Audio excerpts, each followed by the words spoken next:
I think many people have been surprised during this visit to realize just how deep the links really are. It's perhaps gone a bit unnoticed since the last state visit by a Chinese head of state 10 years ago.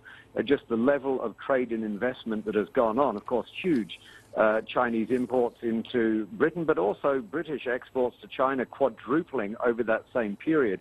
And with the level of investment, I talked a little bit about it before, and some of those key products here that people didn't even realize were Chinese-owned, nor did Britons realize that they exported a lot of tea to China.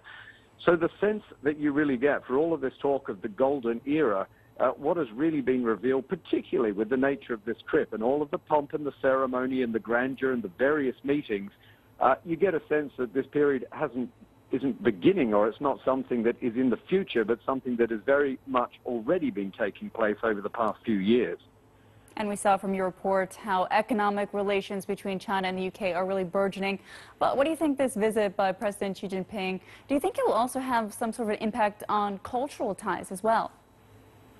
It has an enormous impact on cultural ties, and not just here in Britain, but in China as well. I think there was a lot of dual messaging going on, and again, the sort of ceremony that was built around this trip was very much for domestic consumption here, but also for consumption back in China, with Britain very much trying to attract more Chinese visitors, more Chinese tourists, and spark more interest in the United Kingdom. And we saw with President Xi at his big speech at the Guildhall banquet last night, in depth about the links between Chinese culture, British culture, and we also heard from the Lord Mayor there too, similar messages, really going back and looking at the connections and the way they have really evolved, not just over the years, over the centuries, to the point where they are today, both of them considering this to be perhaps the height of relations. So, yes, the links are already very deep. That's the message that's come from this trip, because, as I said before this meeting, everyone was talking about entering into a golden age or the beginning of a great strategic friendship.